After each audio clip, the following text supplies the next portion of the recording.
Então, por nosso podcast hoje, grande satisfação encontrar dois grandes amigos de longa data. E temos aqui o Henrique Franceschetto e o Lucas Assis, dois advogados, doutores entendidos e que entendem muito do assunto, que eu já tive a grande satisfação de conhecer há muito tempo, ambos agindo, ambos falando, ambos comentando, ambos criticando algumas coisas, ambos retrucando algumas coisas com muita sabedoria, porque são estudiosos. Então, graças a Deus, hoje marcamos esse por nosso podcast para falar uma coisa muito necessária, que é as confusões da sociedade, ou seja, as coisas combinadas e não cumpridas, ou seja, isso. Mas não é só isso. A advocacia tem muitas coisas, porque as empresas pagam impostos, recolhem, na verdade, impostos e cobram de quem ela presta o serviço, mas existem muitas leis e muitos erros cometidos, inclusive na apuração, de todas as formas, e erros numéricos. Então, para falar disso, dois especialistas. Então, a primeira pergunta: o que é advocacia tributária e por que é importante para as empresas? Começar, Henrique? Bom, posso começar. Obrigado, Sérgio, mais uma primeiro, pelo convite aqui. É um prazer estar aqui participando com vocês. Cara, o que é advocacia tributária? Eu gosto de pensar na advocacia na ideia do advogar, né? Na ideia de que envolve falar ao lado de alguém. A palavra remete a falar ao lado de alguém ou falar em nome de alguém, né? Então, quando eu falo sobre o que é advogar, eu sempre digo, quando eu estou advogando, eu estou representando o interesse de alguém. Pode ser uma pessoa jurídica, pode ser uma pessoa física. Mas o advogado, acima de tudo, ele é parcial. Eu tenho um lado na história, né? Quer dizer, eu estou ao lado de alguém, estou ali para defender o meu lado da melhor forma possível. E dentro do grande esquema das coisas, ou da forma como o sistema foi construído, cabe ao advogado, então, representar esses interesses. O advogado da parte contrária, procurador, enfim, vai representar os interesses da outra parte. E tem uma terceira parte imparcial que vai julgar, via de regra, o Poder Judiciário, né? Então, cabe a nós trazer a melhor interpretação a favor do nosso cliente. Eu vejo que advogar exige muito que no dia a dia a gente relembre disso, relembre que é estar ao lado de alguém, que é estar falando em nome de alguém. Então, não buscar eventualmente a solução que a gente acha que faz mais sentido, mas entender o cliente, entender em nome de quem eu estou falando, né? Porque a minha linguagem pode mudar muito de acordo com o interesse do cliente e o perfil do cliente. E dentro da área tributária, então, tributário que é toda a parte de impostos em geral, taxas, enfim, né? Depois a gente pode falar um pouco mais sobre isso. Mas é defender, então, esses interesses contra o Estado. O que, para mim, sempre teve um nicho que tem um caráter muito legal, no sentido muito interessante, no sentido de que você está representando o interesse de um privado contra um ente imenso que é o ente público, né? Que tem uma máquina pública de fiscalização, de arrecadação, de controle, de vigilância, de cobrança. E você está quase ali nesse Davi versus Golias, assim. Que provavelmente está tudo certo, né? Provavelmente está tudo certo. Eles têm a presunção de que está tudo certo, né? Agora, na prática, a gente vê que, na verdade, tem muita coisa errada, né? Não só a presunção, né? A gente também vê que, muitas vezes, o próprio contribuinte, né? Diante desse Leviatã, né? Desse Golias, como o Henrique colocou, ele acaba tendo a impressão também de que todos os atos que partem do fisco, né, seja ele municipal, estadual ou da própria União, são atos legítimos, né? E a legislação ela traz uma previsão de que esses atos são dotados de presunção de legitimidade, né? E aí a gente tem que reforçar aqui bastante essa palavra presunção, né? Presume-se que sejam legítimos até que se prove o contrário, né? E eu acho que é aí que entra a principal importância do advogado tributarista, né, na análise da legalidade e correção desses atos. Porque não raras vezes a gente se depara com atos viciados, com atos nulos, com atos que deixam de considerar aspectos essenciais de uma determinada cobrança, né, e que, por conta disso, não deveriam nem sequer existir, né? Então, é aí que entra a importância do advogado tributarista, garantir que, conforme o que o Henrique falou, né, de acordo com os interesses do seu cliente, lhe seja cobrado não mais do que realmente é devido de acordo com a legislação. E o que eu percebo, assim, aparentemente todo mundo faz a contabilidade certa. E na prática a gente vai ver que não. Por quê?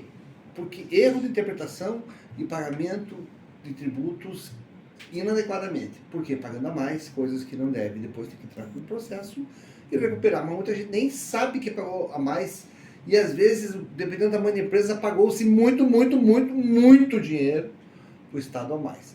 Não que o Estado seja culpado, o Estado recebeu, está chovendo, o Estado é uma caixa d'água, quanto mais água entrar, deixa que entra, né? Não está reclamando, a culpa foi de quem calculou errado e pagou a mais. E aí, na hora que é identificado que foi pago a mais, qual é o papel do advogado? O papel do advogado, ou do grupo de advogados, ou advogados associados, que entra com uma ação pedindo a legitimidade da devolução desses recursos pagos a mais. Mas esse é o único trabalho do advogado? Não. O trabalho do advogado é principalmente evitar erros, orientação. Orientativo, porque sempre existe um desgaste, sempre existe um ter que provar, então o melhor é fazer certo sempre, e a partir do momento que fizer certo, aí sim a empresa pode ficar tranquila se você tiver uma assessoria adequada. Essa é a minha visão, tá? Isso em tudo. A gente fica pensando, não, mas eu sou bom, eu sei fazer, eu já entendi o suficiente. Sabe nada, a gente precisa ter cada um na sua área, a gente tem que ter as pessoas certas no lugar certo, tá? Então, isso é, até se puder, só claro, aproveitar o gancho aqui, porque assim, a gente está falando muito no sentido, né, do advogado, claro, é a nossa profissão aqui, mas até essa questão dos erros na apuração dos tributos, é interessante a gente comentar também de um dos motivos que eu acho que gera tanto erro, que na prática a gente vê que a maioria das empresas paga alguma coisa errada, é muito em razão da pouca valorização que existe para o profissional da área contábil, né? Por que eu quero dizer com isso?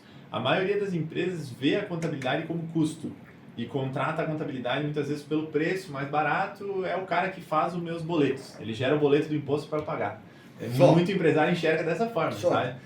E assim, a contabilidade, aí claro, aqui eu não, né, o contador que estiver assistindo pode me corrigir aí depois nos comentários, mas a contabilidade é uma ciência social que mede a movimentação financeira ou econômica de uma entidade, uma pessoa física e uma pessoa jurídica. Então, dentro dessa... temos um contador na mesa. Eu sou contabilista e sou administrador. E contabilidade, na época minha, há 42 anos atrás, a gente aprendia fazer os livros e fazia na prática, na aula. Então a gente aprendia de fato a contabilidade normal. E eu tive a contabilidade a minha vida inteira. Não, então, foi bom, não vou te perguntar quando foi o curso, mas enfim, é que de 2003, mais ou menos pra cá, que começou... Mudou muito. Começou... Foi 42 anos atrás o curso, filho. Faz 42 que eu me formei, aquele diploma do lado direito tem 42 anos. Não, então, porque depois que surgiu a nota fiscal eletrônica, ali mais ou menos início dos anos 2000, e veio todo o guarda-chuva que a gente conhece como sistema SPED, né? Serviço Público de Escrituração Digital, enfim, é essa ideia de digitalizar tudo. Isso foi apresentado como uma forma de simplificar os relatórios para enviar para o governo e simplificar a fiscalização. Só que isso foi aumentando e isso foi criando uma quantidade de relatórios que existe hoje. O último, mais polêmico que surgiu foi o E-Social, né? Que se fala qualquer contador, o cara fala que arrancou os cabelos ali naquele período da implantação do E-Social. Mas assim, as contabilidades na prática elas passaram a trabalhar muito mais para o governo do que para o cliente. Então hoje, na prática, o que a gente vê é raro o empresário que valoriza a contabilidade dele para trazer um DRE gerencial, um balanço gerencial, para análise, como é que está meu patrimônio, meu passivo, meus índices financeiros de liquidez, meu lucro, qual é a minha margem de lucro. Mas onde é que está? Por que os empresários fazem isso? Primeiro porque é essa consideração antiga de que é o gerador de boleto do tributo obrigatório e é uma conta simples, né? É o guarda-livre antigo e faz a conta e deu e paga e o mais barato possível. Exato. E não usa, por quê? Mas qual que é o grande lance aí? 85% das empresas são pequenas, de uma LC, e não precisam de alguém, porque a soma de dinheiro é muito pequena, ela acaba não se importando em ter um aconselhamento e deixa por isso mesmo, não vale a pena, eu movimento um pouco de dinheiro, e muita gente movimenta pouco dinheiro, só que mesmo movimentando pouco dinheiro, se sobrar 100, 200, 500, 1.000 por mês a mais no teu bolso, qualquer dinheiro é bem-vindo à família, porque uma família é a caixa d'água, igual eu estava falando para vocês antes, é igual o Estado, o que traz de dinheiro numa família, numa casa, sempre é bem-vindo, não é? Porque a gente precisa comprar camisa e blusa nova, né? Fazer penteado, escovar os dentes, né? Toda empresa, por menor que ela seja, ela visa o lucro, né? E para que a gente tenha lucro, para que uma empresa possa vir a ter lucro, ela precisa ser organizada, ela precisa conhecer a sua real situação. E é aí que entra a real importância do contador, que exerce o papel justamente de interpretar as demonstrações financeiras do cliente, as informações dele, e orientar o cliente para que ele tome uma decisão gerencial, né, porque não é o papel dele trabalhar com questões tributárias e contábeis, né, tome uma decisão gerencial baseada na realidade da sua empresa. Né? E isso a gente vê pouquíssimos escritórios de contabilidade sendo capazes de fazer hoje, não por falta de competência do contador, mas por falta de interesse do próprio empresário, né? Que ainda não se deu conta da importância desse serviço específico para a empresa. Muitas vezes por pensar que eu sou muito pequeno para necessitar de uma orientação desse tipo. Né? E quem mantém essa mentalidade continuará sendo pequeno para sempre. Eu mantenho um contato com o meu contador, que é nosso amigo queridíssimo Cardoso. E o Cardoso é meu contador desde o dia que abriu a empresa. É nosso contador também. E um contato com ele sempre muito orientativo e muito sério, e gosto do jeito que ele me ensina, me trata. E eu levo o contador a sério, como levo o advogado a sério, como eu levo o médico a sério, como eu levo qualquer profissional que eu encontre, que me diz, Sérgio, é assim. Por quê? Fui eu que estudei a matéria dele? Mas porque tem gente que é médico, é advogado, é contador, é tudo. Não fez nenhuma faculdade, mas ele acha que sabe. E não conta com especialistas. Então, a pessoa que estuda e que só fala nisso, e no caso de vocês estão muito ligados, tá? Eu quero falar uma outra coisa que é a exploração dos desafios e riscos fiscais enfrentados pelas empresas. Esses desafios dos riscos fiscais. Porque dependendo do tipo do negócio, hoje você começa com uma certa regra e vai mudar no meio do jogo. Você começa, vou distribuir uma vodka, começa a trazer a vodka da Rússia, começa uma guerra, morri, acabou, meu negócio acabou. Mais ou menos assim, mas não é só isso. Eu começo a trazer da Rússia, não da guerra nenhuma, vem a vodka, mas muda a tributação de Santa Catarina. O que acontece? É inviável o meu negócio. Então, esse tipo de coisa eu gostaria que vocês falassem. A gente tem um autor de direito tributário bastante consagrado, chamado Alfredo Augusto Becker. Né? E o Alfredo Augusto Becker ele escreveu um livro chamado Carnaval Tributário. Esse livro foi escrito em 1960 e alguma coisa, ou talvez antes, eu posso estar enganado aqui em relação à data, né? Ou seja, há muito tempo atrás. E passados aí aproximadamente 60 anos desde que a obra foi publicada, nada mudou.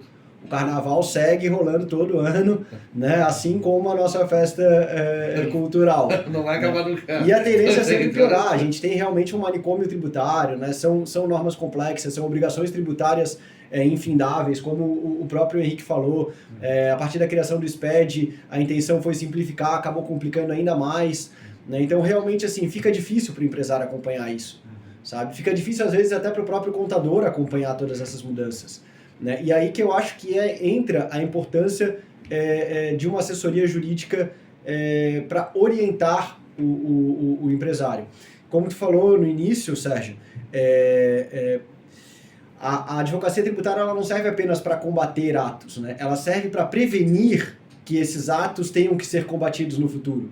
Né? E essa prevenção se dá justamente através da orientação, né? Através de uma análise de uma melhor situação tributária para a empresa, através de uma revisão fiscal para ver se a empresa realmente está gerindo de forma correta o seu passivo tributário, se está realizando corretamente as suas obrigações tributárias e procedendo com o recolhimento daquilo que realmente deve, né? Ou se pelo contrário está recolhendo a mais ou recolhendo a menos, também há situações desse tipo. Que envolve muita coisa numa empresa. Dependendo da empresa, ela tem 40 pontas diferentes de negócios que precisam ser regulados com tributações diferentes. Isso. E é uma indústria, vamos falar de uma indústria. Sim. A quantidade de coisa que tem, porque às vezes ela produz diversas coisas. Então, o que ela produz tem uma tributação, aquilo que ela compra pronto tem outra tributação. Detalhes, né? Código NCM, operação, para qual estado eu estou vendendo, para qual tipo de cliente eu estou vendendo. Porque a gente teve situações assim concretas de clientes que o cliente tem uma empresa dentro de um determinado nicho e ele vende para pessoa jurídica. Uhum. Aí ele criou dentro dessa empresa, dentro do mesmo CNPJ inicialmente, um outro projeto com uma outra marca, onde ele ia vender para pessoa física no Brasil todo. Sim. Só que essa venda para pessoa física no Brasil todo passa a ter o diferencial da alíquota do ICMS, né, na questão da venda online. Lógico. E inviabilizou o negócio dele. Só que ele só percebeu isso depois que já tinha investido quase 200 mil nesse projeto.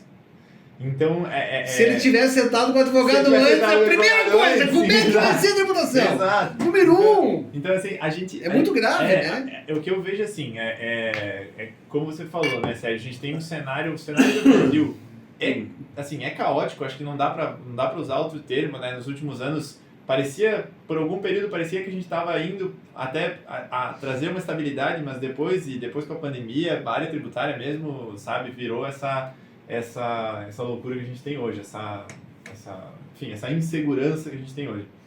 E com isso, assim, não tem jeito, você tem que ficar em cima do seu negócio, tem que acompanhar o negócio ali dia a dia, semana a semana, mês a mês, o resultado, entender o resultado, entender a operação, planejar, acompanhar isso na vírgula e ao mesmo tempo ter a assessoria, porque essa assessoria, o que a gente tenta às vezes, muitas vezes o cliente, a gente vai trabalhar muitas vezes para um cliente, muitas situações o nosso honorário é proporcional ao benefício do cliente. Então, se o cliente tem um benefício lá de R$100, a gente vai ter um honorário de 20%, 30%. Então, ele vai ficar com 80% do benefício ou 70% do benefício e vai repassar 20%, 30% a título de honorários. Por exemplo, muitas vezes o cliente ele foca muito a atenção dele no nosso 20% ou 30%. Né? Não, vocês vão ganhar muito aqui, não sei o que e tal. Cara, meu Deus do céu, ele não ia ganhar nada. Você vai e acorda a pessoa que está perdendo dinheiro. Exato. E daí ele fica... Exato. Não, assim, Então, eu conheço um monte de gente que é morto e fome. Tanto que tem os golpes, né? Exato. Os mortos e fome dizem assim, cara, consegui comprar ouro pela metade do preço. Não. Daí, claro que um monte de gente participa e sai os lingotes de ouro bonitinho, banhado a ouro mesmo de verdade. E os bocamole compram e levam para casa e guardam anos achando que tem uma fortuna e tem um pedaço de metal velho dentro de casa. Né? Então, os oportunistas enxergam assim. É o mesmo. O oportunista é o mesmo que quer ver e calcular o preço do serviço do outro.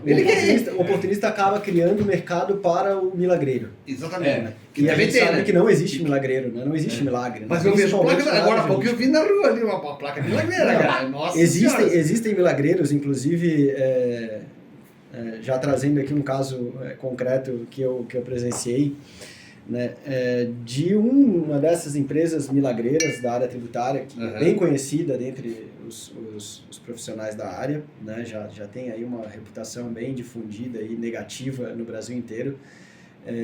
Procurou um cliente, né, do escritório que eu trabalhava anteriormente, oferecendo para ele uma série de benefícios que reduziriam imensamente a folha salarial dele, enfim. O cliente, ao receber aquilo, planilha, números, apresentações, slide, né, recebeu uma visita do advogado representante dessa empresa, acompanhado de uma bela senhora, né, para chamar a atenção do diretor da empresa, né, eles adotam várias estratégias, nos procurou para nos questionar como que nós, seus advogados, remunerados mensalmente para fazer a consultoria tributária da empresa, não havíamos alertado acerca daquela oportunidade. Então, eu estou te pagando aqui tanto por mês para você fazer a consultoria da minha empresa, e aí agora me surge aqui um terceiro me trazendo uma oportunidade de eu economizar tantos milhões em 5 anos que nunca me foi colocada na mesa. Como se a gente fosse os incapazes, né? Enfim, paramos, respiramos, pegamos a documentação da empresa, fizemos uma análise daquilo que estava sendo oferecido para a empresa, né, e ao fim concluímos que nada daquilo era cabível, porque a empresa tinha uma tributação, um regime tributário sobre a folha diferente. Ela não era remunerada, ela não fazia o recolhimento dos seus tributos sobre a folha, mas sim sobre uma parte das suas receitas. Né? Então, todos os benefícios que aquele vendedor de milagres havia oferecido para a empresa, nenhum deles eram sequer aplicáveis à empresa, porque o regime dela era outro. Ou seja, ele não se deu nem ao trabalho de estudar a fundo a tributação da empresa, estudar a fundo qual o regime tributário que aquela empresa estava submetida, se havia alguma forma de recolhimento diferenciada para aquele segmento de atividade, né, e se limitou a simplesmente ir lá, oferecer, se propor a entrar com ações judiciais, que ao final seriam impetradas, movimentariam o Poder Judiciário ainda mais, e que ao fim não resultariam em nada, porque simplesmente a empresa jamais conseguiria se beneficiar daquela decisão. Né? Então, é muito importante isso que tu está falando, Sérgio. O empresário ele precisa ficar muito atento As oportunidades, muito atrativas. Muito atrativas. Exatamente. Eu vou contar para você, no ano 2010, não sei se eu sonhei, mas me aconteceu uma história muito parecida com essa história que você contou. Muitos empresários me contaram e me falaram que foram visitados por uma equipe de advogados que iam sempre muito bem arrumados, chegavam de avião, chegavam de carros importados, e tinham escritórios chiques, mulheres bonitas acompanhavam sempre, e sempre eles vinham com a proposta seguinte: nós temos uma tese, venha conosco, assine aqui. Ou seja, eles entravam com 10 ações diferentes, com diversas, talvez, oportunidades. E, detalhe, eles pegaram adiantamento de muitas empresas, muitas, entraram com as ações, e as ações estão voando ainda, não sei se chegaram em Marte já, mas elas vão dar uma volta em Júpiter e voltam em seguidita. Sim. Quando elas chegarem de volta, elas vão saber, porque não sei, nunca mais ninguém falou nada. Mas eu ouvi falar muito em 2010, coisas parecidas assim. Então, foi uma história interessante para a época. E depois eu acabei sabendo sobre os rumos desse escritório de advocacia, quem eram, que faziam, como tratavam as pessoas. E vejam que é curioso, né? Que são todas coisas sedutoras, né? Pessoas com cara de bem-sucedido, contando vantagem com relógios de ouro, Rolex e viagens internacionais, e o jato lá no aeroporto esperando para ir daqui a pouco para São Paulo para jantar, daqui a pouco não sei quem. Então, tudo isso faz os empresários acreditarem. Eles chegam de fato e são especialistas. Esses dias pegaram bilionários enrolados ali nos rolos de Bitcoin em Curitiba. E daí os empresários ficavam imaginando, pô, os caras chegam de Ferrari, os caras chegam de Lamborghini, os caras têm casas fantásticas e convidam para uma oportunidade de compra de Bitcoin, e é tudo furado, é tudo mentira, é tudo esquema, é tudo um negócio, sabe? E por incrível que pareça, é o lugar que mais pega o Monarca Guru, né? Que todo mundo. Eu sei por que os caras vêm querer gastar o dinheiro em balneário, né? Por que será, né? Infelizmente, essas maçãs podres, elas acabam contaminando todo o mercado, né? Os bons profissionais acabam sendo incluídos no mesmo balaio do que os maus profissionais, que, graças a Deus, são a minoria. Então, é necessário realmente o empresário fazer esse filtro, né? Separar o joio do trigo, fazer uma pesquisa de quem realmente tem uma atividade na área tributária. Né? Quem tem do assunto. Idoneidade, exatamente. Então, vamos lá, vamos falar de idoneidade. Como é que você julga idoneidade? São advogados ou são... Seja qual for o profissional. Mas aquele que fez. A pessoa é pintor. Quando começou? Semana passada. Você não viu nenhuma pintura dela. Como é que você vai julgar? Então, quando você tem um histórico de uma empresa de trabalho, de sucesso, de busca, de diversas vitórias, aí sim, aí você está com o lado certo. Mas então, isso que eu queria perguntar para vocês. Por mais preparado que vocês estejam, sempre o trabalho de vocês é preparar as empresas. Então, como se preparar para evitar problemas? Na área tributária, as empresas, como? E qual que é o trabalho possível feito por advogados, por empresas de advocacia, por empresas como vocês, que são advogados associados e que têm esse tino e que têm essa especialização e esse cuidado, e que é o foco que a gente está falando aqui, porque é exatamente a prevenção melhor de tudo, porque correção é sempre possível, você vai e descobre, mas prevenção. Então, fique à vontade. Olha, Sérgio, eu acho que a coisa vem da cultura, né? A cultura como tu vai gerir o teu negócio, porque a gente está falando aqui de toda a insegurança, todas as mudanças de legislação, de como é difícil acompanhar isso, como é difícil se manter em dia com essa situação como um todo. Vamos olhar para as grandes empresas, né? Como que as grandes empresas fazem? Cara, quando uma grande empresa tem uma verba suficiente, quando ela tem uma movimentação suficiente, ela, via de regra, ela vai ter equipes especializadas, ela vai ter controles internos, ela vai ter controles externos, né? Então, assim, por melhor que sejam as pessoas, por mais especialistas que sejam as pessoas que ela tem outras pessoas para revisar o trabalho dessas internamente, e depois tem outras pessoas externamente para revisar o trabalho do que foi entregue por toda a equipe própria. Então, eu vejo assim, parece uma redundância, mas quando a gente está falando de um assunto tão complicado quanto a área tributária, eu acho que faz muito sentido para a empresa ela ter uma equipe de revisão mesmo daquilo que ela vem fazendo. O que eu quero dizer com isso? Assim, hoje no escritório a gente faz muito um serviço que a gente chama de revisão fiscal. Só que a nossa revisão fiscal, ela é justamente visando encontrar erros, pagamentos de tributos que não precisavam ter sido pagos para se buscar esse valor de volta em favor da empresa. Esse é o nosso nicho, esse é o foco, é onde a gente realmente encontra maior interesse. Por um período, a gente também ofereceu para os empresários uma revisão fiscal preventiva, que era a ideia de dizer o seguinte, olha só, eu vou acompanhar o trabalho que a tua contabilidade faz, eu vou revisar ela cotidianamente e vou te antecipar possíveis erros para tu evitar possíveis multas no futuro. O que acontece? Isso não vende. A maioria dos empresários não quer pagar por isso. Por quê? Porque a gente volta no que a gente falou no começo, a contabilidade já é vista como custo. Então, mas eu já pago o contador. Agora eu vou te pagar para garantir que o contador está fazendo certo. Bom, se o contador não estiver fazendo certo, eu vou trocar de contador. Eu não preciso te pagar para revisar. Só que você não vai saber que o contador está fazendo errado se você não revisar. Então, assim, por que não, mas deixa assim, não quero me incomodar. Ele está ali gastando. Exato. Então, assim, o cara, não, eu nunca fui multado. Então, assim, a gente tem que entender que prevenir é melhor do que remediar, é melhor do que ter que consertar depois, mas isso tem um custo. Você tem que buscar, você tem que colocar energia nisso, tem que ter uma equipe para isso. Então, uma das possibilidades que eu acho, pelo menos na área tributária, é justamente você ter uma equipe especializada para revisar e acompanhar externamente aquilo que você faz. Claro, de acordo com o seu tamanho, né? Quem está começando, a gente está falando, 85% das empresas é muito pequena, às vezes não justifica nem a contabilidade. Mas vai tendo isso em mente, vai mantendo essa cultura, para que quando você busque um escritório de contabilidade, quando tiver, dê atenção para ele, acompanhe os dados, assim que possível, busque uma assessoria jurídica, depois busque uma assessoria tributária especializada, como é o nosso caso. Entenda que isso é importante, trace esse mapa, né? Trace esse caminho para a sua empresa, que é isso que os grandes fazem, né? É assim que você consegue navegar nessa confusão que é o Brasil. E aí você vai ter ações preventivas, você vai ter reservas financeiras, aí tem uma série de estratégias que você vai adotando conforme... Apenas complementando o que o Henrique falou, do meu ponto de vista, eu acho que essa prevenção ela já deveria vir, na verdade, antes mesmo da própria constituição da empresa.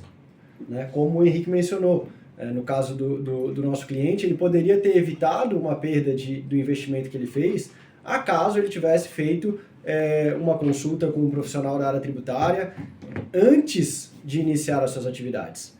Né? O que a gente percebe, principalmente aqui no Brasil, né, com o empresário brasileiro, é uma cultura onde eles preferem iniciar o seu negócio e buscar ajuda apenas quando precisam.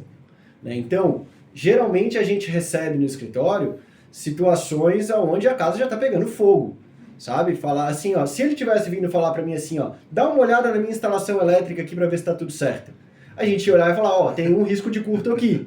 Só que ele espera a casa pegar fogo por inteiro, ser quase consumida por inteiro. Chama o bombeiro. Nem chama o bombeiro. Para daí chamar nós e querer que a gente apague ainda. E deixa tudo bonitinho. Exatamente. Assim, não raras vezes a gente recebe situações no escritório com prazos curtíssimos, né? O que demonstra que realmente eles deixam para o último minuto. Né? Então, além de não ter se preocupado em fazer um planejamento para evitar que algo pior acontecesse, quando esse algo pior vem a acontecer, ele vem nos procurar faltando 2 dias, 3 dias, para a gente poder oferecer uma defesa, fazer uma análise, né? O que acaba, com certeza, reduzindo muito a possibilidade de análise que a gente poderia fazer na situação específica. Né? Então, eu acho que a palavra que falta aqui para o empresário é planejamento. Planejamento e conscientização acerca da importância do trabalho que é desenvolvido pelo advogado tributarista. Então agora vamos dar uma pausa na coisa séria. Eu volto para as perguntas sérias depois, mas eu quero fazer 2 perguntas para vocês. Vocês devem ter histórias diferentes. São aqueles seres humanos que chegam com uma pilha assim, de 1000 páginas, com um processo de 20 anos que está correndo, e eles assim... Ô, seu Lucas, o doutor Lucas, o senhor dá uma olhadinha para mim, para me dar a sua opinião? Não tenha pressa. Jantar de família, né? Ceia de Natal, quando aquela tia distante te puxa no canto da mesa e pede... eu tenho um casinho aqui, isso, só para dar uma olhadinha. Isso, não. 1000 páginas. Ela toda errada, querendo que você salve. E depois bota a culpa em você. Eu confiei em você, filho. Não, tem gente que é oportunista. Me falem dos oportunistas, porque eu sou profissional, eu também vivo disso. Eu ganho dinheiro fazendo diversas coisas e eu sei o que a gente passa. Nós somos profissionais. Tem gente que simplesmente acha que o mundo é de graça para eles. Ele olha para você e diz assim, me dê. Não, no caso do advogado tributarista, eu acho que uma situação bastante comum, imagino eu, seja para todo mundo, é os amigos, familiares, pessoas mais próximas pedirem para você fazer a declaração de imposto de renda, né? Ah, tem advogado tributarista? Ah, faz a minha declaração de imposto de renda. É facinho. Não. Eu tenho bem pouco movimento. Assim, há uma falta de conscientização acerca do que o advogado tributarista faz, né? Muita gente não sabe, né? Então, assim, principalmente as pessoas mais velhas, quando tu fala que tu trabalha com tributos, logo vem à mente aquilo que está mais próximo dela. Sabe né? preencher boleto. Isso, Sabe preencher boleto. Imposto de renda. Código 1521. Tá chegando a época de imposto de renda, faz o meu imposto de renda para mim. Dá uma olhadinha aqui na declaração do meu contador, dá uma olhadinha no meu processo. Né? Isso aí E as pessoas que ligam para vocês de noite às vezes, desesperado. Não, tô com um casinho aqui, sexta-noite você saindo para jantar. Tô com um casinho aqui, você me ajuda? Na área tributária ainda a gente acaba tendo um pouco menos disso, né? Porque é uma área que a gente não tem aquela coisa de ter que soltar o cliente no sábado à noite, né? Como o cara que é o advogado criminal, esse sim passa por essas assim de madrugada. Mas o que eu acho interessante, assim, complicado talvez, às vezes, é a pessoa, a dificuldade que as pessoas têm de valorizar o teu trabalho, a tua experiência, o teu conhecimento acumulado. Né? Lógico. No seguinte sentido, assim, por exemplo, olha, não, mas dá uma olhadinha aqui pra mim, me dá só a tua opinião aqui. Não, pra ti que faz isso é rapidinho, né? Assim, mesmo que fosse rapidinho, né? Quer dizer, eu passei 10 anos, 15 anos estudando para conseguir analisar isso de forma rápida e te passar uma informação, né? Às vezes as pessoas têm uma cultura de pagar por exemplo, consulta médica, consulta com profissionais da área da saúde, as pessoas já valorizam com muito mais é muito mais comum a pessoa valorizar, aceita pagar uma consulta com mais tranquilidade. O advogado não, o advogado as pessoas têm uma certa resistência em pagar a consulta, né? Ou pagar uma consulta para o advogado. Não, pra mim, tem gente assim, pra mim advogado tem que ser só risco zero. Se ele ganhar, ele ganha a parte dele. Eu não quero pagar nada adiantado. Senão é só jogar dinheiro fora. Não, sabe? Eu convivo com gente oportunista. E assim, ó, infelizmente essas pessoas perdem oportunidades de ter pessoas boas que os ensinem a ganhar mais dinheiro de forma correta, de forma justa. E assim, eu passei por isso, né? Vivendo isso como funcionário de banco 15 anos, vendo empresários com essas atitudes, né? Depois eu trabalhei em diversas empresas e participei das decisões e das questões tributárias e fiscais e de todo o planejamento e como fazer, ou não planejar nada, e simplesmente trabalhar, acreditando que dava certo. Também tinha isso, porque o Brasil passou por muita coisa que, meu Deus do céu, teve cada chacoalho. Muita gente se lembra da pandemia, mas o Brasil já passou 50 pandemias, cara. Nós já passamos bombardeio de toda forma, veio coisa de todo tipo. E na área tributária, hoje está mais fácil navegar do que foi no passado. No passado era muito mais confuso, por causa não tinha informatização e as regras e a abertura que se tem hoje, muito menos a interação, o conjunto de reuniões e a capacidade de crescimento de vocês, advogados, nesse sentido. Hoje ela evoluiu muito. Claro que sempre quem estudou, quem procurou ter a oratória, a didática, e estudou, claro que sempre soube mais. Mas hoje vocês têm mais condição de saber mais e mais ainda e compartilhar o que vocês sabem. E nesse compartilhar essa troca. Por isso que é importante a gente se encontrar aqui. E quando a gente vem para um podcast como esse é um podcast realizado hoje, você vê, hoje é 16 de maio de 2023. O primeiro podcast, esse é o segundo, né? O primeiro nós fizemos 13 de março. Desde lá eu não tinha tido, na minha organização, não tinha tempo. E para as pessoas também que talvez tinham, mas eu não podia de ter vindo para cá. E deu certo de vir vocês, né? Dois velhos conhecidos, dois velhos amigos, digo velhos assim, mais ou menos o quê? O Henrique, que uns 10 anos? O Henrique, mais ou menos? Mais ou menos 10 anos. Mais ou menos, você mais, né? Mais. Você 13, né? Desde 2010, né? Desde 2007. 2007 já tava lá com o pezinho lá na Facisc. Claro, eu tava lá na Facisc em 2007, então você viu, né? Viu como evoluem as coisas, né? A Facisc evoluiu, as empresas Eu comecei a frequentar a Facisc na época em que eu ainda era estudante de Direito. Por volta da 8ª fase de Direito. E aí depois eu fui me graduei, me tornei advogado e segui na Facisc ainda por alguns bons anos. E aí tive a oportunidade de conhecer boas pessoas como o Sérgio. E assim, ó, e na Facisc é uma escola, né? Porque a gente acaba tendo contato com muita gente. E lógico que os empresários trocam ideias, falam sobre o que eles fizeram, um diz para o outro, mas não na velocidade que se imagina. Eu sempre imaginei, não, esse aqui eu vou contar pro Felipe, o Felipão tá lá atrás do vidro, só de olho, né, Felipe? Eu vou contar pro Felipe, ele vai contar pra família inteira. E ele esqueceu, nem ele não se lembra, ele chega em casa e esqueceu até do assunto. Eu digo assim, não, eu vou contar isso aqui pro Henrique, a CIP inteira vai saber, a Associação Comercial vai saber, o Henrique vai contar esse assunto lá. Não, não vai contar. A gente sempre acha que os outros vão espalhar o assunto não se espalha. Então coisa boa tem que ser falado. Eu quero que vocês falem para mim sobre coisas boas e o que é exatamente, o porquê, né? Por que é a revisão fiscal, o que é a revisão fiscal e por que ela é tão importante. Tem diversos membros aí para vocês falarem sobre esse assunto, tá? Vocês falarem sobre ele. Sim. Não, até para dar um exemplo, né, Sérgio, mais concreto, assim, a gente falou um pouco antes sobre como os empresários tratam a contabilidade como custo, logo pagam um pouco, logo o contador fica lá trabalhando só naquilo que é obrigado a fazer, que é mandar os relatórios para o governo, não ajuda muito o empresário. A pessoa necessariamente acaba tendo que fazer esse serviço dessa forma até para manter o escritório, né? Então acumula clientes, o escritório de contabilidade às vezes com centenas de clientes não tem capacidade de atender isso no detalhe. E aí, quando a gente faz a nossa revisão fiscal, e tem outros, né, escritórios que também fazem esse tipo de trabalho, a gente sempre busca mapear quais são os pontos mais sensíveis, assim, dentro da tributação de uma empresa, aonde você pode ter um benefício para trazer para o seu cliente, né? E na ideia de revisão fiscal também a gente tenta fugir um pouco da ideia da ação judicial, a advocacia tradicional, né? Porque isso foi uma coisa que, quando eu comecei a trabalhar exclusivamente com tributário, ali mais ou menos em 2016, mais ou menos, né? Que foi quando eu mudei para Palhoça também, enfim. E ali eu já tive algumas primeiras experiências assim, de clientes que nos procuravam, por exemplo, para fazer uma ação judicial e buscar um imposto de volta do governo, porque eles ouviram falar, era muito interessante, enfim, eles queriam fazer, nos procuravam. A gente ia consultar o CNPJ da empresa no sistema do Poder Judiciário, ela já tinha feito essa ação, fazia mais de 5 anos, com outro escritório. Só que ela perdeu o contato com esse escritório, nunca mais falou com esse advogado, nem lembrava mais que tinha esse processo, nem sabia com quem estava.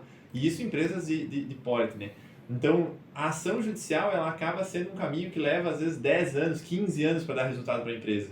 E isso não funciona, né? 10, 15 anos a empresa mudou de dono, foi vendida, enfim. A ideia da revisão fiscal é tentar enxergar coisas mais rápido, para trazer valor para o cliente de forma mais rápida, sem depender do judiciário de uma década para conseguir. Primeiro consertar, depois recuperar.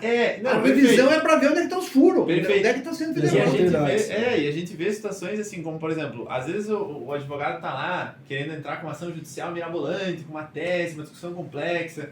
A gente já teve situação de cliente, isso é um caso concreto, isso é um cliente do Mato Grosso, onde a gente foi fazer uma análise, revisão fiscal, passamos ali vários pontos, enfim, a gente estava, né, indo num caminho que a gente seguia geralmente, a princípio, aqui ele já fez, aqui não tem que recuperar, enfim. Daqui a pouco, olhando lá a apuração de alguns tributos federais, ele tinha basicamente um saldo de tributo para recuperar, já lançado pela própria contabilidade, já constante do relatório dele, mais ou menos 1.700.000, lançado ali no mês de dezembro de 2021. Em janeiro de 2022, zerava esse saldo, sumia. Como? Do relatório. E seguia zerado. Aí eu pensei, não, beleza, o cara pediu esse crédito de volta, por isso que ele zerou, porque ele já buscou, né? Fui procurar nos pedidos, nenhum tipo de pedido tinha sido feito. Quer dizer, foi um erro na virada do ano, na hora de lançar a informação de janeiro, o cara puxou os dados de dezembro, mas perdeu aquela informação, perdeu aquele saldo. E simplesmente sumiu dentro da contabilidade. Então é um cliente onde a gente simplesmente chegou para solicitar para o governo o pagamento de um saldo que já tinha sido apurado por ele mesmo, que já tinha sido lançado por ele mesmo, aonde faltava alguém para... Não, mas olha só... Alguém cobrar, alguém mandar o boleto. Dá para pedir, isso aqui é dinheiro, dá para pedir de volta. Você tá falando de 1.700.000. 1.700.000, entendeu? Então, só que isso que acontece, é tanto relatório, é tanto arquivo, é tanta informação, é tanto tributo, assim... Os tributos principais são menos de 10, mas no total, a última vez que eu vi, a gente mais ou menos 84 tributos no Brasil, né? É muito tributo, é muita regrinha, é muito relatório. E as coisas se perdem. Por maior que seja o valor, as coisas se perdem. Então, dentro de uma revisão fiscal, às vezes a gente vai encontrar uma situação como essa. E chegar pro cara e dizer assim, olha só, tem 1.700.000 aqui para pedir, tu vai receber dinheiro de volta. Um processo administrativo rápido. Eu vou fazer um processo administrativo, eu tenho Nada um ano ali, desenrolar. mais ou menos, para receber, mas geralmente a Receita tem pago, os nossos clientes têm recebido em torno de 6 meses, mais ou menos. Claro, por porque isso, tá tudo certo, não tem erro, pra quê? Então, assim, não é curioso que tenha que vir alguém de fora para enxergar um negócio assim e trazer esse resultado, né? Então, a ideia da revisão fiscal que eu vejo é muito nesse sentido, é buscar soluções que gerem valor para o cliente de verdade, a curto prazo, médio prazo, sempre dentro da lei, sempre dentro daquilo que é defensável, enfim, né, perante os tribunais, perante a Receita, mas que tu nunca sabe o que tu vai encontrar. Cada cliente é uma história, sabe? E esse foi um caso curioso, assim, porque aonde eram os assuntos mais complexos não tinha nada. E aqui, no óbvio, né, tava passando um elefante no meio da sala e ninguém dava nada. Assim, e uma coisa que a gente precisa esclarecer, e que muitas vezes é um equívoco que as pessoas cometem, é o de que a revisão fiscal feita por nós, ela não busca erros do contador. Né? A gente não está olhando atrás de coisas que o contador fez errado. Sim. Nem sempre é isso.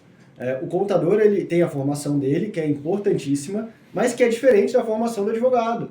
E a gente tem muitas situações no direito tributário que elas são situações de interpretação legal, são situações subjetivas, muitas vezes subjetivas, né? Que tu precisa ter um conhecimento jurídico para tu identificar aquela oportunidade. E é isso que a gente busca muitas vezes fazer. Eu vou te dar um exemplo concreto aqui para ficar bem evidente o que eu estou falando. A gente tem as contribuições ao PIS e a COFINS. Tá? Essas contribuições ao PIS e a COFINS, elas são tributos que a gente chama de tributos não cumulativos. Né? Ou seja, do que você paga, você pode descontar créditos relativos à operação de aquisição de bens e serviços. Certo. Tá? Certo. Só que para você poder descontar créditos desses dois tributos, né, é preciso que esses bens ou esses serviços que foram adquiridos, eles cumpram alguns requisitos. E alguns desses requisitos são que eles sejam essenciais ou relevantes para o exercício da atividade daquele contribuinte. Certo.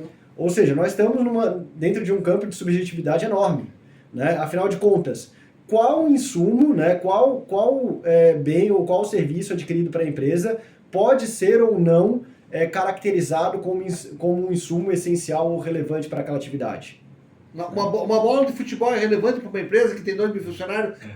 Porque eles vão brincar e vão se divertir, vão produzir mais. Café. Não, você vê, o café é totalmente essencial. Então parece que é ridículo, mas tudo que eles vão falar faz parte. Se não fosse pelo menos relevante, a empresa nem estaria gastando dinheiro Isso, com isso. exatamente. E assim, muitas vezes parece ser uma situação bem simples de ser analisada, mas que muitas vezes não é nem para o próprio Poder Judiciário, né, que em tese é o órgão responsável por dar a palavra final em relação à interpretação da legislação. E a gente tem um caso bastante interessante que aconteceu recentemente no escritório, onde a gente estava discutindo para uma empresa transportadora de cargas o direito dela de apurar créditos de PIS e COFINS em relação aos combustíveis por ela adquiridos. Tá? Uma transportadora de cargas, né, e a gente estava discutindo o direito dela de apurar crédito em relação aos combustíveis. No nosso caso, a discussão nem girava em torno de saber se eram insumos relevantes ou essenciais, porque parece que é evidente que são, né? A nosso caso, ele tratava de uma questão um pouco particular, porque num determinado período não havia recolhimento de tributos na etapa anterior de aquisição desses combustíveis, o que, em tese, impediria que essa empresa se creditasse desses valores. No entanto, para nossa surpresa, quando saiu a decisão do juiz, a gente fez um pedido de liminar para antecipar os efeitos da decisão que seria proferida lá na frente, para que a empresa já pudesse se beneficiar daquele crédito desde já. Para nossa surpresa, o juiz se manifestou no sentido de que ele não poderia conceder a liminar naquele momento, porque não estava caracterizada a probabilidade do direito, uma vez que a gente ainda não havia demonstrado a relevância ou a essencialidade daquele insumo combustível para a atividade da empresa. Transporte de cargas. Meu Deus, esse juiz bateu a cabeça? A situação foi tão... Não, ele bateu a cabeça. A situação foi tão fora da curva, pra gente... Falta dizer que pneu também não precisa para caminhão. Que a gente ficou com dificuldade de encontrar uma forma de provar para ele que o combustível era essencial para um caminhão, porque parecia pra gente que era evidente. Pra gente parecia que era evidente. A gente fez reuniões pra gente conversar, como é que nós vamos demonstrar para um cara que o caminhão não anda sem combustível? Não, e assim, até Convida ele para ligar um caminhão sem A gente cogitou essa possibilidade. A gente cogitou essa possibilidade. A própria LF tem a previsão legal da vistoria do juízo. Isso, de pedir para o juiz fazer uma inspeção judicial. Ele que dirige o caminhão sem combustível. A gente chegou a cogitar a possibilidade de mandar, de solicitar ao juiz que ele fizesse, então, uma inspeção judicial na sede da empresa para constatar que o caminhão utilizava combustível. Meu Deus, mas não. Até esse juiz não tem moto, não tem bicicleta. Ele anda de bicicleta, certo? Daquele só anda de bicicleta. O que acontece? E lembrando que, assim, o combustível em si, ele é permitido o crédito de piscofins por lei. Por lei. Quer dizer, a empresa sempre tomou esse crédito, sempre viu. Tem esse período específico de tempo, que é aí que vem a discussão, né, dessa mudança de imposto aqui. Então, nesse períodozinho aqui, a gente teria essa discussão de pode ou não pode, porque tinha mudado a tributação do diesel, ali do combustível do caminhão especificamente, naquele período especificamente. Mas, ao invés da gente entrar na discussão que era para existir, que era sobre se realmente poderia o crédito ou não, apesar da mudança, não, ele foi para esse lado de não, eu não sei, eu não consigo, né, não foi comprovado que a essencialidade e a relevância disso. Então, agora, provavelmente a gente está falando de uma decisão também que foi dada modelo, né, em massa, expressa, é uma coisa... Né? Porque a gente tem no Brasil, e esse é um outro debate interessante, sim, porque a gente tem, eu lembro sempre desse número, que a gente tem uma média de mais ou menos 9 mil processos por vara de julgamento no Poder Judiciário no Brasil. Então, cada juiz, em teoria, tem sob responsabilidade dele 9 mil processos. Hoje. Ou média. Seja, 30 processos por dia, para o cara ler e decidir. Isso. Mas num ano ele não deixa nada. Para não deixar nada, sem falar... E lógico, como ele não dá conta, ele não vai dar conta nunca na vida. Agora tu joga aí, vamos colocar uma média de 100 páginas cada um, vezes 9 mil, né? Não, então assim, a gente sabe que não tem como o magistrado, o juiz, a ler tudo, acompanhar tudo. Não, por favor. Acaba caindo combustível para caminhão, gente, minha mãe tem 89 anos, ela vai dizer não, vai rodar. Exato. Quanto é que vai gastar daqui ali? Não vai. Exato. Esse foi um exemplo prático que a gente vivenciou, né, que demonstra aquilo que eu estava dizendo. Muitas vezes a gente não está diante de um erro do contador. A gente está, na realidade, diante de uma questão de interpretação jurídica, né? E essa questão da interpretação jurídica é papel do advogado tributarista fazer. Não é a obrigação do contador fazer. Né? Então, por isso que é importante a gente proceder a essa revisão para identificar, com base na nossa expertise, que é diferente da expertise do contador, oportunidades que deixaram de ser aproveitadas. Né? E aí sim a gente consegue localizar não só questões mais simples, como aquela que o Henrique trouxe aqui anteriormente, mas questões também um pouco mais complexas envolvendo efetivamente interpretação jurídica. Né? Teve um caso legal esse ano também, foi fevereiro desse ano, que a gente atendeu um supermercado do interior, assim, um supermercado já com um certo porte, mas um supermercado pequeno, né? Não era uma coisa Você assim. fala do interior, o que não for Florianópolis é interior, é isso? É de Palhoça, de Iguaçu pra frente, tudo interior, é isso? São José? Não, cidade de menos de 10 mil habitantes. Ah, tá. Pequeno mesmo. Pequeno. Cidade pequena. E assim, melhor não falar cidade pra não, né? Mas enfim. E esse supermercado ele foi autuado pelo Estado de Santa Catarina por erros na apuração do imposto estadual dele, do ICMS, e ele recebeu essa notificação cobrando dele 3 milhões e 300. Para um supermercado com um volume pequeno de operação. Então, esses 3 milhões e 300, se ele tivesse que pagar, falência, fechava a empresa. Na hora. Vendendo até o lote para pagar. Não tem jeito, não tinha jeito. Então, assim, e aí a gente foi analisar a situação, aí, de novo, chegou em cima da hora, prazo curtíssimo, como você vê, eu estava viajando no Mato Grosso, inclusive, nesses dias, e aí, mas a gente tem internamente na equipe do escritório, além do nosso trabalho, tem contadores internos, enfim, então a gente consegue fazer uma análise bem ampla, e a gente tem sistemas que fazem análise desses dados todos, e aí a gente ganha velocidade por causa disso. Mas aí é até um exemplo de uma situação de revisão fiscal que a gente usou numa defesa, né? Então a empresa recebeu essa notificação de 3 milhões e 300. Chegou pra gente a situação em que sentido, assim? Relato do próprio contador e relato da própria empresa. Cara, o Estado pegou, quando o Estado pegou tinha muito erro de cadastro de produto, o Estado pegou, tava tudo errado, e aí, palavras do contador, sabe que quando eles vêm com fundamento, não tem jeito, os caras tão calçados, vão vir cobrar, tá difícil, é um caso difícil de defender, enfim... E realmente, assim, à primeira vista a gente falou, não, realmente esse aqui é complicado, parece complicado, erro de cadastro, análise item a item, enfim. Quando a gente, mas vamos fazer a defesa, vamos fazer uma análise, vamos fazer uma auditoria primeiro, e aí com o resultado da nossa auditoria a gente faz a defesa, se couber a defesa, dependendo do nosso resultado. Na hora da auditoria, começando a ler o relatório, já deu para ver o seguinte, assim, primeiro anexo da fiscalização, dizia em cima assim, anexo tal, fiscalização, malha de cadastro produto. Este anexo pode ser apresentado junto à cobrança pelo auditor fiscal por opção, não é obrigatório. Esse anexo ele simplesmente é um modelo que explica qual foi o cruzamento de informação que o sistema da Receita fez. Quando eu li aquela frase ali, já me veio a ideia na cabeça, cara, esse anexo aqui é modelo. Quer dizer, não é um anexo de fiscalização do nosso cliente, é um modelo do Estado. Padrão para tudo. Que o auditor anexa, se ele quiser, padrão para tudo, dizendo o que o sistema do Estado fez. E aí tu vai olhando, na verdade, assim, foi no botão automático, né? O Estado, muitas vezes o auditor trabalha assim, hoje em dia, até pelo volume, mas enfim. E ele simplesmente lançou aquilo e cobrou. Só que o que acontece? O Estado só olhou o lado que interessava a ele. Só olhou os erros de cadastro de produto naquilo que reduziu o imposto. E aí teria essa diferença de imposto para ser cobrado. Só que esse nosso cliente ele tinha errado do outro lado também. Ele tinha errado do lado que beneficiava ele. Como ele tinha o cadastro errado dos dois lados, e como o ICMS é um imposto que prevê crédito e débito, não vale a pena entrar aqui, senão vai ficar muito técnico. Não, mas eu conheço muito bem. O que você compra vem um crédito junto. Você compra tem crédito, o que você vende tem débito. Lógico. O Estado só olhou o débito, não olhou o crédito. Na hora que a gente foi fazer a auditoria, foi fazer o levantamento, na verdade o nosso cliente não está devendo nada para o Estado. Ele ainda tinha 400 mil a receber. Então, nessa defesa, a gente não só pediu a anulação da cobrança como um todo, mas também os 400 mil a mais que ele chegou a receber. E daí? Ainda não foi julgada, né? Foi julgada Tá em defesa prévia, se não me engano, foi defesa prévia, não foi julgada, mas a gente vai seguir. A gente ainda segue. É uma briga que vai longe, mas assim, é interessante como algo que chega ali, aquele é planilha, informação, é dado, anexo, o cara olha assim, nossa, não, fizeram um trabalho muito bem feito aqui. Não fizeram, não. Rodaram um robô ali, o sistema automático, ninguém leu, ninguém olhou aquilo e tá passando. Agora tu imagina se essa empresa não tivesse procurado no escritório de advocacia para fazer a defesa. Se ela tivesse Falia totalmente. ela ia à falência para pagar uma dívida que na verdade não existe. Ele tem saldo credor. E acabava a história da empresa, da família, da empreendedora que construiu aquilo por décadas por causa de um sistema do Estado que cobra o negócio do jeito automático e por não ter ninguém do outro lado para criticar. Interpretar. Então tu vê a relevância, a gente está falando de vidas, de histórias, né? É a história daquela família que construiu aquele negócio no interior que poderia ter acabado ali. Então é um caso que assim, a gente tem bastante confiança no resultado, mas provavelmente vai demorar, né?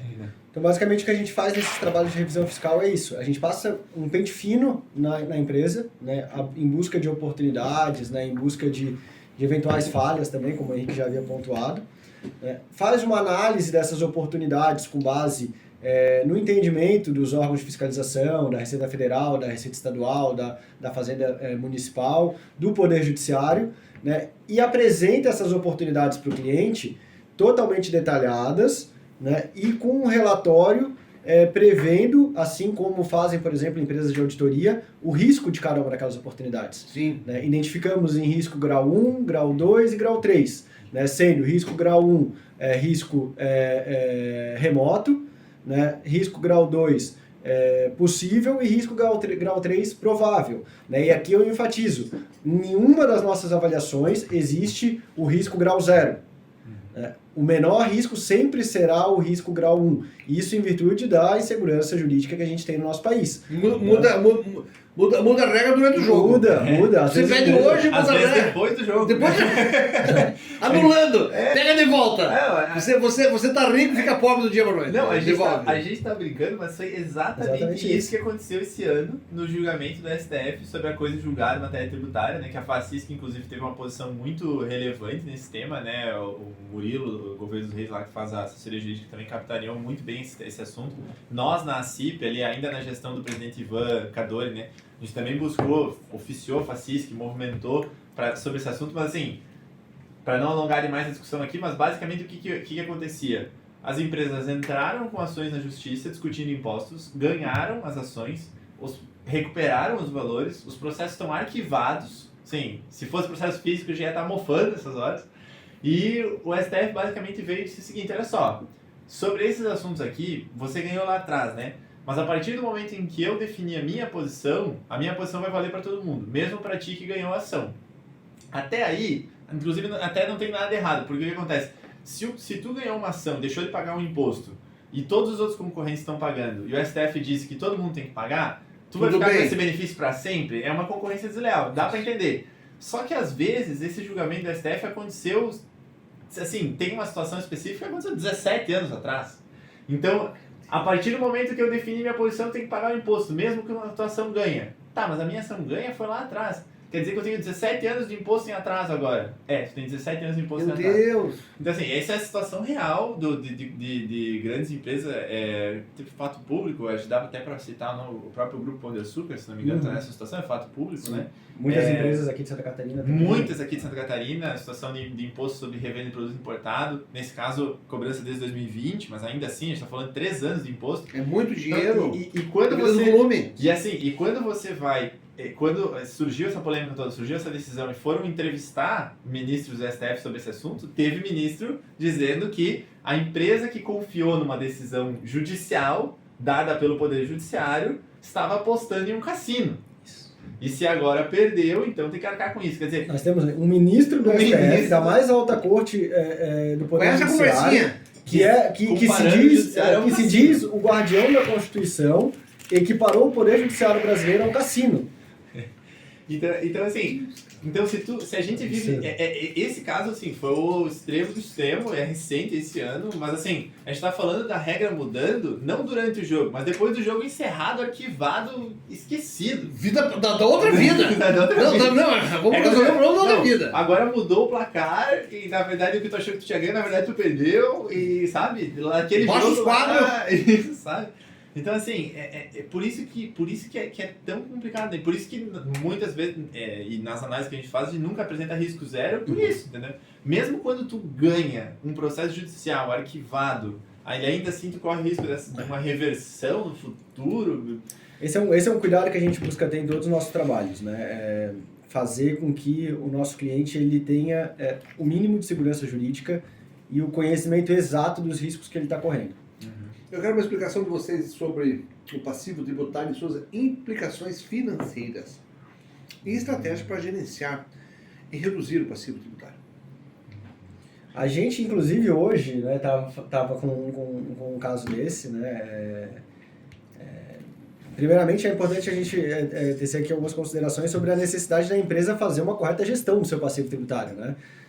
Se ela deixar esse passivo tributário a descoberta, isso eventualmente vai acabar se tornando uma execução fiscal, né? Vai acabar se tornando no ajuizamento de uma ação que pode, inclusive, implicar em constrição de patrimônio, impedimento de emissão de certidão negativa de débito, enfim, diversas consequências que podem, inclusive, impedir que a empresa continue exercendo sua atividade de forma plena, né? Então, é importante sempre analisar o passivo da empresa para entender quais são as oportunidades que ela tem de melhor geri-lo, né? Então, hoje, por exemplo, a gente recentemente, nem tão recentemente, acho que em 2018, a gente teve um marco bem importante em relação à questão de gestão de passivo tributário aqui no Brasil, que foi a regulamentação de um instituto que já vinha previsto há muito tempo na legislação brasileira, que é o Instituto da Transação Tributária, né, que praticamente inaugurou uma nova era da relação entre a Fazenda Nacional, a Receita Federal e os contribuintes, né, possibilitando que entre eles haja um diálogo, né, a fim justamente de possibilitar que os contribuintes venham a equacionar o seu passivo tributário com a União. Então, é uma medida que, na realidade, ela representa um ganha-ganha, né? A União ela acaba tendo a oportunidade de recuperar valores que, de outra forma, sequer seriam recuperados, né? Enquanto que o contribuinte ele ganha aí uma oportunidade para gerir o seu passivo de uma forma um pouco mais controlada, né? Através, por exemplo, do pagamento desses valores de forma parcelada, com desconto. Então, inclusive, nessa semana a gente analisando a situação fiscal de uma empresa e as oportunidades que existem para que ela pudesse fazer a gestão do seu passivo, a gente identificou a possibilidade de ela reduzir o seu passivo em aproximadamente 2,5 milhões, se eu não me engano, né, o que representava mais ou menos ali algo em torno de uns 15% do passivo total que essa empresa tinha, além da possibilidade de ela realizar o pagamento desses valores de uma forma parcelada, o que melhoraria o fluxo de caixa da empresa, né, e a possibilidade dessa empresa realizar investimentos na sua atividade de forma a continuar operacional e buscar o seu objetivo. Sem falar naquela outra menor que deu em torno de 42%, 43%, né? Isso, que é o que a gente está fazendo essa semana também. Mas eu acho que a ideia é assim, claro, passivo tributário, né? Quer dizer, dívida de imposto, né? Quer dizer, você tem uma dívida de algum tributo, tem uma dívida de algum imposto que deixou de ser pago, alguma cobrança do passado, alguma coisa.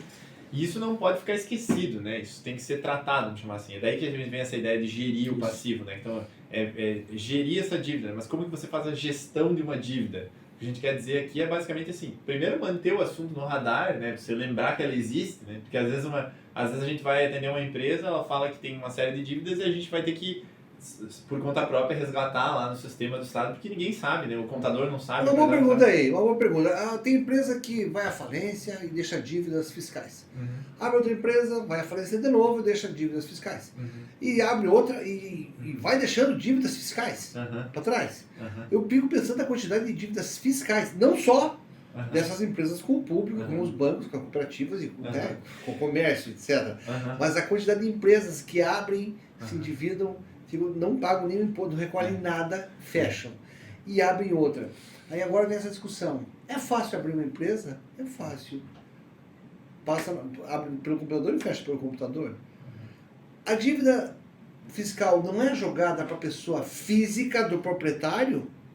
Então, essa estratégia, vamos chamar de estratégia, né? Enfim, muita gente fez isso, né? Assim, vai abrindo CNPJ, a hora que estoura, abre um novo, arruma um CPF, né? O pessoal fala, tu que tem um CPF bom, tu abriu uma empresa, não é lá. O né? dele, da mulher, e da filha, dele do genro. Isso, exatamente.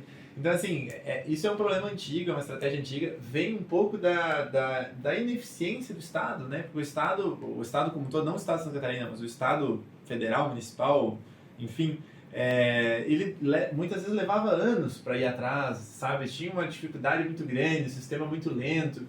Isso vem mudando bastante. A gente faz parte de uma associação aqui no estado, inclusive, que é a Associação de Estudos Tributários, a ASET, né? O Lucas hoje está como secretário-geral, inclusive, na ASET. E a gente eu lembro bem de um evento que a ASET organizou em 2017, no norte da ilha, aqui em Floripa. A gente teve uma palestra de um auditor da Receita Federal, e onde ele falava sobre esse problema, e falava também da intenção da Receita, que é uma coisa que a gente está começando a enxergar agora, hoje em dia, já com cada vez mais frequência, de virar a chave. Em que sentido? Hoje, a Receita tem 5 anos para cobrar o imposto atrasado.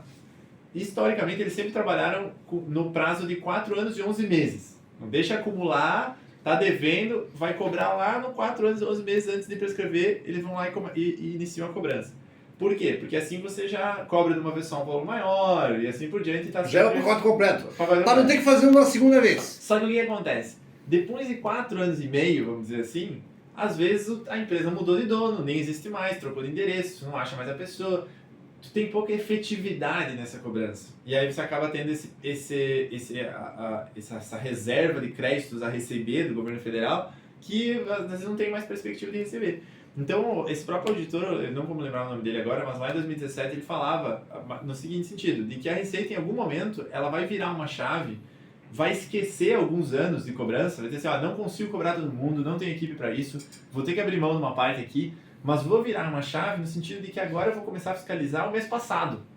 E não em 2023 fiscalizar 2018. Não, eu vou fiscalizar abril de 2023. Lógico. Março de 2023. Porque aí o CNPJ está ativo, o empresário está lá, aquilo está... O valor vivo. é menor. Está vivo. Só que eu recebo. Tem estoque, eu recebo. A gente teve uma situação aqui em Santa Catarina, que foi setembro de 2020, se não me engano, foi o primeiro ano da pandemia, mudança da malha fiscal do cartão de crédito. Certo. O cartão de crédito, quando era estagiário no Ministério Público em 2011, a gente usava os dados do cartão de crédito para fazer denúncia de sonegação. Na época eu era da acusação, né? Então a gente fazia denúncia contra quem não pagava o imposto e a gente sabia que o cara tinha faturado aquele valor pelo cartão de crédito da empresa dele que tinha movimentado. 2011, então a gente está falando... Concorrência leal, não foi? Concorrência leal foi depois, também usava dados de cartão, sim. Mas assim, então a gente está falando de 12, 13 anos atrás, o Estado já tinha acesso a essa informação. Mas o que aconteceu agora em 2020? Agora em 2020, o Estado passou uma malha, ali setembro de 2020 mais ou menos, o Estado passou uma malha e notificou assim, 50 mil restaurantes naquele momento, né, desse problema de que declarava um faturamento menor do que o que tinha no cartão de crédito, cobrou esses 50 mil empresas naquele momento, só que a partir do mês seguinte, essa malha entrou no sistema automático da Receita Estadual. o próximo faturamento declarado pelo restaurante, se tivesse abaixo do cartão de crédito, ele já cruzava na hora e já cobrava. Ó, esse mês tu errou de novo. Ó, esse mês tu errou de novo. Ó, esse mês tu errou de novo. Passou a ser automático, passou a ser junto do ato, né? Próximo do dia. Os restaurantes têm essa prática de sonegar, sim, de não tirarem as notas, sim. A gente vê no interior, como se diz, no interior não muito distante às vezes, não é tirada a nota por desleixo, por falta de capricho, por falta de conhecimento. Falta de conhecimento, cultura, assim, gestão. Não é pessoa ruim, é gente assim, não, eu não vou tirar, depois o contador que tire. Não, o contador que tire as notas, ou é alguém que baixa essas notas aqui. Então muita gente não é intencional, é na ignorância mesmo. Não, e de fato, assim, né, longe de mim, não foi isso que eu quis dizer, assim, mas realmente o que eu vejo é uma mudança muito grande de mentalidade da própria arrecadação, de entender que não adianta eu cobrar uma auto de infração de 2, 3 milhões se o cara não me pagar. É melhor eu cobrar 30 mil e receber. Né? Então, quer dizer, o foco na efetividade, a gente está vivendo essa mudança. E essa questão que tu falou, Sérgio, ela é uma questão bastante real, e isso é demonstrado pelos próprios números, né? Hoje a gente, ano após ano, o CNJ, o Conselho Nacional de Justiça, ele publica um relatório, né, trazendo ali os principais pontos do Poder Judiciário. E ano após ano, o maior gargalo do Poder Judiciário são justamente as execuções fiscais. E eles mostram a transação tributária. É uma pergunta que eu vou fazer para vocês. Alternativas para solucionar conflitos. Essa transação tributária. Tudo isso é documentado. O Estado documenta e demonstra, ganharam tantas ações. O Estado perdeu tantas. O Estado divulga as ações que ele perdeu, que ele teve que pagar. Ele divulga claramente, ele deixa claro. Muitas vezes não. Muitas vezes não. Não com tanta existem vontade. Não faz propaganda, não faz propaganda. Não, mas venham cobrar que eu tô Mas o que devendo. eles ganham, eles fazem propaganda. Mas assim, existem Remete sim a informação situações, e aí são relacionadas a questões geralmente mais relevantes, aonde, por exemplo, quando a União perde uma discussão no Poder Judiciário, e aquela discussão está de forma sedimentada já nesse sentido, a PGFN ela tem um instrumento chamado parecer PGFN, que é um parecer que ele é vinculante no âmbito da Receita Federal e da PGFN também, ou seja, se esse parecer disser que os auditores fiscais não podem mais cobrar um determinado tributo, os auditores fiscais estão vinculados àquele entendimento e eles não podem mais cobrar sob pena de responsabilidade funcional. Né? Então, em muitos casos, sim. Por exemplo, no caso bem notório que a gente teve recentemente, que foi conhecido como a tese do século, né? A exclusão do ICMS da base de cálculo do PIS e da COFINS. Meu Deus. Todo empresário ouviu falar sobre isso. A gente teve uma briga judicial longa, né? Que, no fim das contas, terminou com o entendimento proferido em favor dos contribuintes, né? E após a estabilização dessa decisão, a PGFN emitiu um parecer PGFN reconhecendo a derrota, né, e orientando os auditores fiscais da Receita Federal a não mais procederem à cobrança e à fiscalização desses valores, né, que estavam relacionados a essa discussão, e aos procuradores da Fazenda a desistirem de eventuais recursos e ações que houvessem sido interpostas tratando sobre esse tema. Então, sim, em algumas situações a gente tem essa ferramenta do parecer PGFN que não deixa de ser um reconhecimento da derrota por parte da União. Sim, perfeito. Então, é um instrumento bastante efetivo.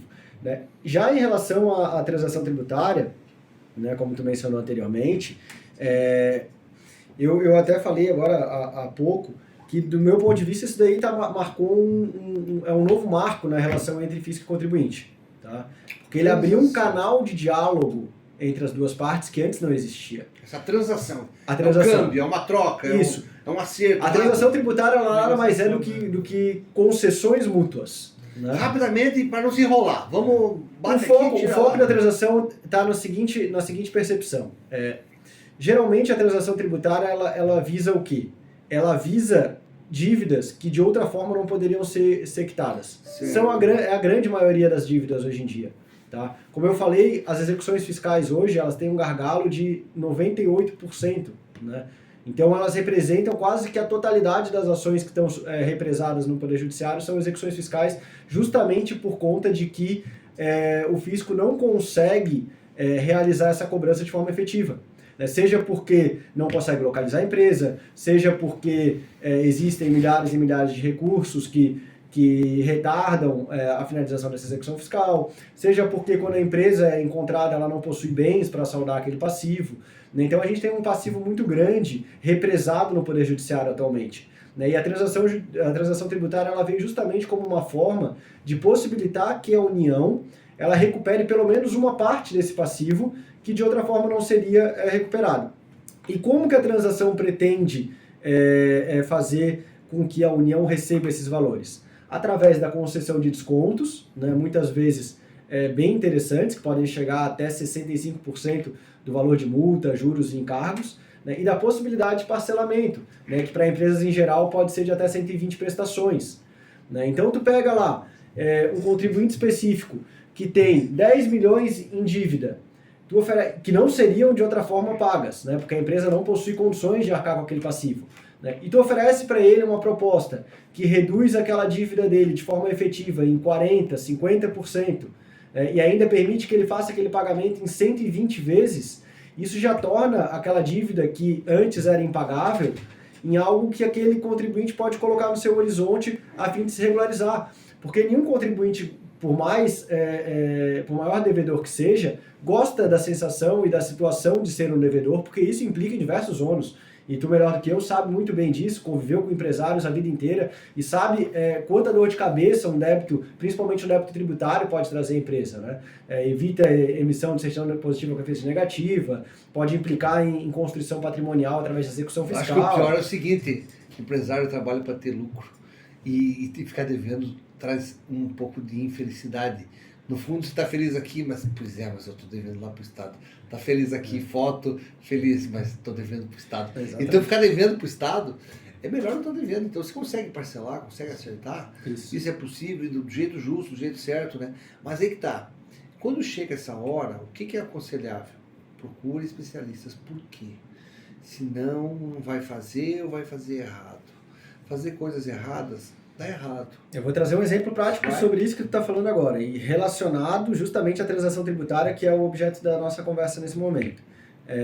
Chegou até nós um cliente, né, para fazer o trabalho de revisão do seu passivo tributário, e durante a análise da revisão do passivo tributário dele, a gente constatou que esse cliente havia aderido a uma modalidade de transação tributária, né, que permitia apenas a possibilidade de parcelamento de seus débitos. Não oferecia qualquer tipo de desconto. Nossa. Né? Então, assim, ele fez um parcelamento, ele fez adesão a uma transação tributária, que é da modalidade de transação extraordinária, que a gente chama, né? Parcelou seus débitos em 60 meses, enquanto havia outras alternativas para ele, onde ele poderia parcelar o seu débito em mais parcelas e, ao mesmo tempo, obter um desconto. Né? Então, a gente fez algumas simulações para ele, onde a gente conseguiu constatar que, caso ele não tivesse feito a opção por essa transação, mas sim pela outra modalidade de transação que estava disponível para ele, ele poderia ter parcelado o seu débito em 60 prestações, em 84 prestações, desculpa, né? Ele parcelou em 60. E além disso, ele poderia ter tido um desconto efetivo da dívida de 34%. E só falta dizer que tinha mais 6 meses de carência. Só falta dizer que tinha isso. Isso ainda não, a gente não conseguiu chegar lá. Mas a gente conseguiu, através de uma análise do passivo tributário dele, melhorar absurdamente as condições de transação que ele tinha aderido. Né? A gente conseguiu aumentar em 24 meses o prazo para o pagamento e ainda por cima reduzir esse passivo dele num desconto efetivo de 34%. Né? Então, às vezes é isso que falta. Às vezes falta uma orientação, às vezes falta uma análise um pouco mais detalhada de alguém que entende do assunto, sabe? Muitas vezes isso pode trazer um benefício impressionante para a empresa. Então, veja, olhando aqui, quantas pessoas, eu falo só disso, vocês acabaram de dizer, que precisam saber disso, que estão enroladas nisso, assim, mas quem pode me ajudar? Então eu faço votos que vocês consigam sempre difundir muito essas ideias, para que os empresários se acordem e consigam economizar, e consigam trazer dinheiro de volta para o seu bolso, inclusive, muitas vezes, e que contratem especialistas. Porque tem gente assim, não, eu não preciso de ninguém, eu falo com meu pai me ensina. eu falo com meu amigo me ensina. Não, eu não preciso de ninguém para me ajudar para fazer o regime. É só comer menos. Vamos tocando Não é aqui, assim. se dá problema a gente resolve depois. Procure especialista, gente. E assim, eu desejo que vocês, né, cara, que vocês tenham muito sucesso nesse negócio, porque, primeiro que o direito é uma coisa linda, cara, porque ele é defender os outros, é praticamente ser médico. O médico pega já com o problema instalado, né? Ou a doença, ou o acidente, ou a doença, a gente geralmente também. E vocês também pegam com o problema instalado. Não, vocês pegam estrupiá-lo. O cara chega sem fígado querendo beber uma cachaça no final de semana. Geralmente é fratura exposta. Geralmente é fratura exposta. É complicado. Mas é isso. Mas eu achei muito legal aqui como é que o sistema, a escrita que veio aqui, né? Pra gente encerrar a nossa noite, assim, então hoje, 16 de maio, uma grande satisfação, nosso segundo podcast, esse Por Nós Podcast, que vai ter muitos, depois nós vamos colocar isso no ar, vamos deixar aberto, vamos convidar para participar, e numa outra oportunidade vocês vêm pra gente fazer ao vivo. Hoje é uma gravação, nós vamos ter os cortes, nós vamos colocar no canal, vocês podem mandar para quem vocês quiserem no YouTube, isso é muito importante para divulgar isso. Mas numa outra oportunidade a gente vai anunciar e já vamos deixar ter as pessoas interessadas no assunto, vamos chamar pessoas, vai se falar sobre isso, para que existem as perguntas, as respostas, e é muito interessante essa interação. Então já estão convidados para uma próxima ocasião. Na outra ocasião a gente já quer ter mais estrutura ainda aqui no estúdio para gravação, vamos colocar mais 2 câmeras e provavelmente mais 2 microfones, então a gente pode fazer uma conversa em 4, talvez enriquecer, trazer mais alguém, mas já com vocês, né, já que tem o Henrique, já está muito rico, né, mais o Lucas Assis. O nome do meu pai era Assis, mas o nome dele, na hora de registrar, colocaram com ACY. Depois ficou assim. Era para Assis, daí o meu nome ficou Sérgio Assis. Então a gente aparece. Era para Assis. Então, olha, agradeço muito vocês, tá, Lucas e Henrique, vocês foram formidáveis em ter vindo aqui. Isso tem muito valor para nós e para vocês, então, por nós, né, essas explicações, que as pessoas que assistam, que as ajude, as oriente, as acorde principalmente, né? Vamos falar a verdade, vamos falar, é acordar mesmo, né? E que todos tenham encontrado informações úteis e práticas para aplicar em suas empresas, né? O importante é buscar assessoria especializada, e isso é uma coisa que vocês têm, né? Eu também sou assessor de alguns assuntos, né? E sou especializado em alguns. Tem assunto que eu não falo. Tem assunto que eu não entro. Não, o negócio é a gente falar daquilo que a gente entende, né? Então, obrigado por vocês terem vindo. É uma grande satisfação. E voltarão outras vezes pra gente falar, tá? Fiquem à vontade. Bom, queria só agradecer, né, Sérgio, mais uma vez aí pelo convite, pela oportunidade. Também comentar aqui, né, que a gente sabe que mesmo entre os estudantes de direito, a área tributária é vista como uma área muito chata, né? Uma área muito, né, complexa, uma área muito enrolada. Então, assim, eu espero que a gente tenha conseguido trazer aqui um pouco pro dia a dia a coisa, né, trazer uma linguagem mais leve. Para quem tá nos acompanhando aí também, né, então a gente já tem interesse em voltar, né, já tinha falado isso antes, né, também, Sérgio, vamos ver se o Sérgio nos recebe aqui de novo. Tá tudo certo. Então, deixa também um comentário, deixa também o seu feedback sobre o que você achou desse tema. Se você tem alguma dúvida, algum assunto que a gente não tratou aqui, traga também no comentário para que a gente possa voltar aqui de novo. A gente já tem uma pauta para trazer, né? Fechou. Mas agradeço mesmo mais uma vez a oportunidade, Sérgio. Eu faço das palavras do Henrique as minhas, né? Quero reforçar aqui que para mim é sempre um prazer estar contigo, Sérgio. Como você mencionou anteriormente, a gente já conhece há tanto tempo, né? 16 anos. Já tivemos tantas conversas interessantes e para a gente é um prazer estar aqui falando sobre algo que a gente é apaixonado, né? A gente faz o que a gente ama, o que a gente gosta de fazer e por isso que a gente faz com tanto prazer. E por isso que eu acho que a gente consegue trazer tanto resultado para os nossos clientes, né? Porque realmente a gente faz com carinho, a gente faz com atenção, a gente faz por amor, né? Então, desde já, eu já me coloco à disposição para sempre que for necessário a gente poder voltar aqui, bater um papo, falar besteira, falar sobre questões técnicas também, porque para mim sempre é um falar prazer. Besteira não pode, nós somos impedidos legalmente. Importante é a gente estar trocando ideia, porque sempre acaba saindo coisa boa, sempre acaba saindo informação nova e acho que a gente acaba aprendendo muito também com esses bate-papos. Isso aí. Depois nós vamos assistir isso que a gente gravou, vai pensar no que a gente disse e vai olhar, né? Esqueci de falar tal coisa, podia ter mais. E é normal isso, né? E agradecer o Felipão, que está lá firme, atrás do vidro, cuidando para que o som saia, para que fique tudo legal. E muito obrigado, Felipe. Obrigado a vocês dois. Felicidades. Valeu.